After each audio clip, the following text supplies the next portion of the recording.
अहमदाबादमध्ये ज्या एअर इंडियाच्या विमानाचा अपघात झाला त्यात गुजरातचे माजी मुख्यमंत्री विजय रुपाणी हे देखील प्रवास करत होते। त्यांचंही अपघातामध्ये निधन झालंय।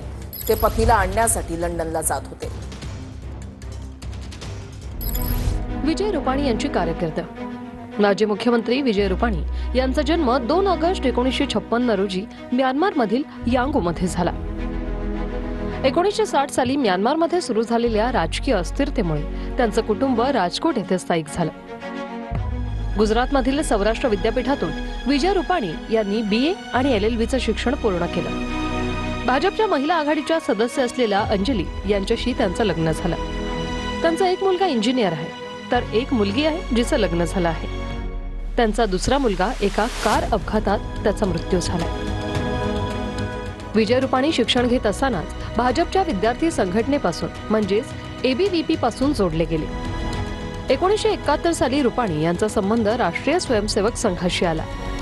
भाजपची स्थापना झाल्यापासून ते पक्षाशी सक्रियपणे जोडलेले होते। 1976 मध्ये आणीबाणीच्या काळात ते 11 महिने तुरुंगात होते। 1996 ते 97 या कालावधीत ते राजकोटचे महापौर होते।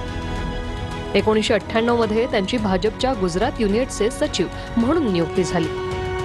2006 मध्ये ते गुजरात टुरिझमचे चेअरमॅन झाले।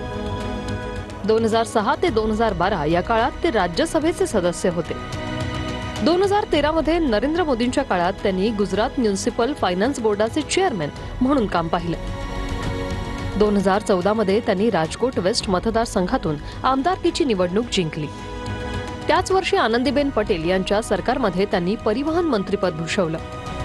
2016 मध्ये ते गुजरातचे भाजपचे अध्यक्ष झाले।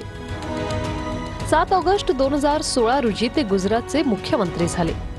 2017 मध्ये भाजपने गुजरातमध्ये निवडणूक जिंकली आणि विजय रुपाणी यांना पुन्हा मुख्यमंत्रीपद देण्यात आलं।